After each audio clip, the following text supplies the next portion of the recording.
So SunCoke Energy just dropped their Q2 2026 earnings, and they completely blew past consensus. We are talking a massive beat across the board here. Oh, absolutely. I mean, the numbers are just incredibly strong for a heavy industrial player right now. Yeah, looking at the top line, total revenues came in at $475.3 million. Yeah. And EPS, or earnings per share, hit $0.15, which is just a huge jump from the $0.02 they posted in the same quarter last year. Right. And because of that strength, management actually went ahead and raised their full year 2026 guidance. They're now projecting consolidated adjusted EBITDA to land in a range of $250 million to $265 million. Which is exactly why we're seeing the stock react so positively today.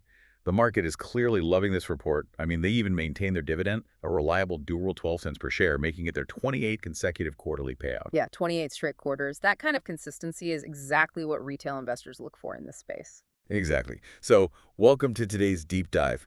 If you're currently obsessed with tech unicorns and AI startups, you might want to pivot your attention for a second, because today we are looking at a masterclass in how a quote-unquote boring traditional manufacturing company is quietly generating massive cash flow. It really is fascinating. People tend to ignore heavy industry because, it doesn't have that exponential software scaling curve. But if you actually dig into this SunCoke press release and their investor presentation, it's just this unfiltered view of how gritty, physical, operational efficiency can unlock immense value. Okay, let's unpack this. Yeah. Because to really get what SunCoke is doing here, I want you to keep a specific analogy in mind as we go through these numbers. Investing in legacy industrials is a lot like restoring a classic car. Oh, I like that. Right, like it's not about throwing out the engine and installing some flashy new digital OS. It's about getting under the hood, tightening the physical bolt, and, figuring out how to squeeze out 10% more horsepower using the exact same amount of fuel. Yeah, because margin expansion in the physical world is just incredibly difficult to achieve. But when a management team actually pulls it off, the cash flow is tremendous. And, well, SunCoke just proved exactly what that looks like on a balance sheet. Yeah, so let's look at the actual track time, keeping that engine analogy going. Consolidated adjusted EBITDA hit $69.6 million this quarter. Which is a $26 million jump from Q2 of 2025. Just a massive leap year over year. We should probably pause for a second on EBITDA, just for anyone who doesn't stare at industrial balance sheets all day. Right, yeah. Earnings before interest, taxes, depreciation, and amortization. It's basically the lifeblood metric for heavy industry. Exactly, because these guys have massive factories and ovens that depreciate on paper over decades, right? Mm-hmm. So EBITDA strips all that non-cash accounting stuff away and shows you the raw cash the operations are actually spitting out. Exactly. But to really understand how they hit that $69.6 million, you can't just look at the top line numbers. You have to peel it back and look at the contrasting fortunes of their two main business segments. Right, which brings us to, honestly, the central paradox of this entire earnings report. So looking at their core domestic Coke business, sales volumes actually dropped. Dropped significantly, yeah. Yeah, they sold 65,000 fewer tons of Coke this quarter, bringing them down to 878,000 tons. And revenues in that segment dropped by $42.9 million. Right. So, wait, revenue is up overall, but looking at their core business, sales volumes actually dropped. How does a company make more money while selling less of its main product? A $43 million drop in top-line revenue usually sets off major alarm bells. Usually, yeah, it implies you're losing market share or the product is collapsing. But here, the drop is almost entirely engineered, or it's just baked into their contracts. How so? Well, there are three main drivers for the revenue decline. First, they had a planned structural shutdown of their Haverhill I facility. They actively chose to take that capacity offline just to, optimize their footprint. Got it. So that was totally intentional. Right. Second, there was a temporary turbine failure at their Middletown facility. Oh, right. Which messed with their ability to generate excess power and sell it back to the grid. Though I think the report mentioned they got that power generation back online in May, right? Yeah, they fixed it in May. But those are just the operational hiccups. The third reason, and this is the big one, is the pass-through of lower coal prices. Ah, okay. Let's talk about that, because SunCoke operates on these long-term take-or-pay contracts with the big steel makers. Exactly. So if the price of raw metallurgical coal drops on the global market, SunCoke's contracts dictate that they pass those raw material savings directly to the customer. They literally charge less for the finished coke. Right, so the top-line revenue shrinks on paper because they're charging less, but it doesn't actually cost SunCoke a dime in profit. Precisely. The cash margin per ton stays completely insulated. They aren't losing money. The ingredients just got cheaper. Which explains why, despite lower volumes and this big drop in revenue, the actual profit for the domestic Coke segment went up. Segment-adjusted EBITDA actually rose by $2.0 million to hit $42.5 million. Yeah, it's wild. And the presentation explicitly attributes this to, quote, highly favorable coal-to-coke yields driven by improved operating conditions. Okay, so let's dig into the physical reality of that. What does a favorable yield actually look like inside one of these massive Coke facilities? Well, it's basically an incredible feat of chemical engineering. To make metallurgical coke, you don't just set coal on fire. You bake this specialized coal in these huge hermetically sealed ovens at thousands of degrees, completely without oxygen. Because if there was oxygen, it would just burn up and turn to ash, right? Exactly. Instead, this intense heat drives off all the volatile compounds, the water, the coal gas, the tar, and it leaves behind this highly porous, incredibly dense, almost pure carbon material. That is coke. And you need it to run a blast furnace to melt iron ore into steel. So the yield is just the ratio of how much finished Coke you get out of the raw coal you started with. Right. So improving the operating conditions means they calibrated the temperatures, the coal blending, and the baking times so precisely that almost nothing is wasted. Okay, so it's like a baker figuring out how to get 14 muffins out of a batch of batter that usually only makes 12 without changing the size of the muffins. That's a great way to put it. Right. You're using the exact same amount of expensive flour and butter, but because your oven is perfectly calibrated, you just get more sellable product at the end. That is pure margin expansion. It is. And they amplified that margin expansion with their product mix strategy, specifically with their foundry coke business. Yeah, the report highlighted very strong performance there. Now, foundry coke, that's used for iron casting, right? Right. And it requires a much larger physical piece of carbon and a significantly longer baking time compared to standard blast furnace coke. But because it takes longer to bake, it ties up the ovens. So you can't push as much overall volume through the factory. I think the presentation said it essentially replaces blast furnace coke on a 2-to-1 basis. Yeah. It does. But here's the catch. Because it's a specialized, higher-tier product, it commands a massive premium in the market. So they are actively prioritizing this higher-margin foundry coke where demand is strong and just running the plants so efficiently that they squeeze more cash out of every single ton of coal. Which is why they confidently raised the full-year guidance for the domestic Coke segment to between $172 million and $178 million. Yeah, they're just doing more with less. But, I mean, margin expansion inside an existing factory has to hit a ceiling eventually, right? The laws of physics dictate you can only get so efficient. Absolutely. To find explosive growth, they had to look outside their own facilities. Which perfectly transitions us to the industrial services segment. If domestic Coke was about internal optimization, this segment is all about aggressive external expansion. And the numbers here are frankly staggering. Industrial services adjusted EBITDA skyrocketed from $7.7 million in Q2 of last year to $34.4 million this quarter. Oh, wow. So they essentially quadrupled their profit in this division in 12 months. Yeah. Revenues jumped by $83.3 million.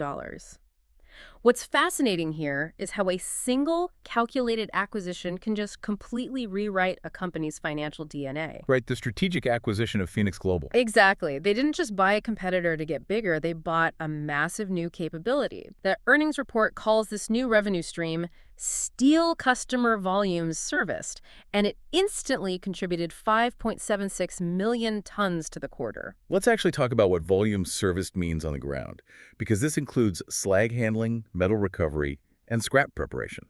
SunCoke isn't just dropping off coke at the gate anymore. They are literally embedding themselves inside the messy, dangerous operations of their customers' steel mills. Yeah, slag handling is the perfect example of the value here. When a mill makes steel, all the impurities float to the top as this layer of molten rock called slag. It is literally artificial lava. Which sounds terrifying to manage. It is. It has to be skimmed off, transported in heavy machinery, cooled, and processed. It's incredibly hazardous, it requires huge logistical precision, and frankly, it's totally secondary to the mill's actual goal of making steel. So SunCoke steps in and says, hey, we will handle the lava for you. Exactly. And while they're at it, they do metal recovery, which means sifting through that cooled slag to find usable chunks of iron to feed back into the furnace. So they are literally mining their customers' waste stream for profit. Right. And by taking over these grueling processes, SunCoke becomes an absolutely mission-critical partner. A steel mill literally cannot operate if the slag isn't cleared. Makes him incredibly sticky as a vendor. You don't just fire the guys safely managing millions of tons of molten waste on your property. No, you do not. Okay, I see the strategic value. But let me push back a little on the financials here. They bought Phoenix Global, and suddenly revenue and EBITDA spike. I mean, anyone can buy revenue if they take out a loan and write a big enough check. Is this just a one-time sugar rush for the balance sheet? Or does the surge in legacy terminal handling volumes prove there's organic momentum here too?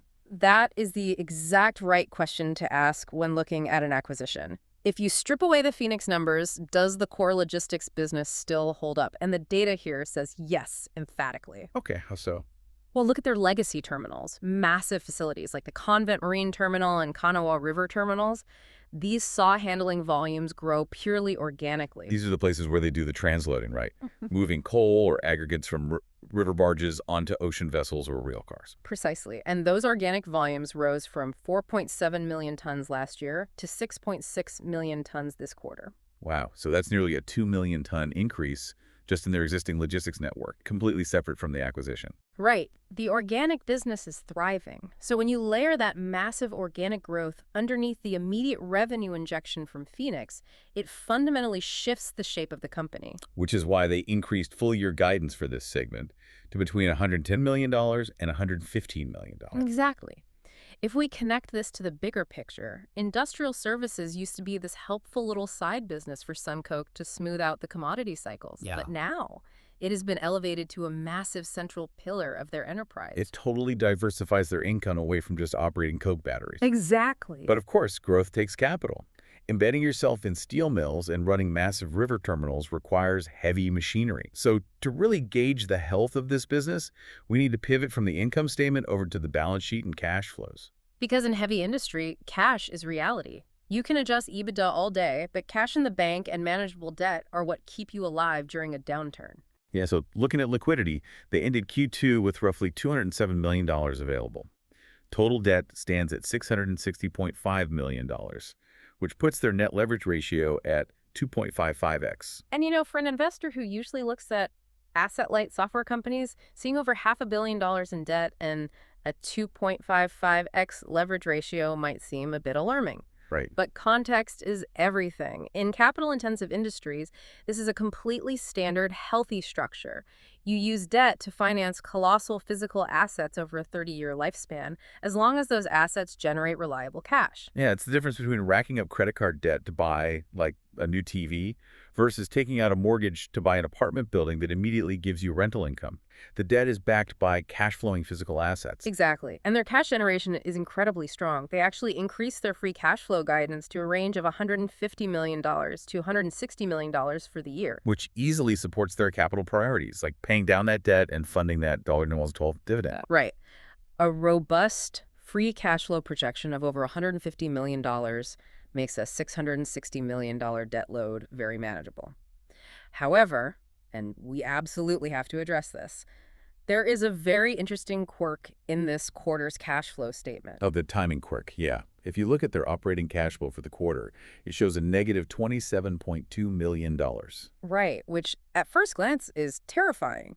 You just reported record profits, great margins, and a huge acquisition, but the statement says you burned nearly $30 million operating the business. It looks like a huge red flag until you read the footnotes. The presentation explicitly points out that this negative operating cash flow was strictly a timing anomaly.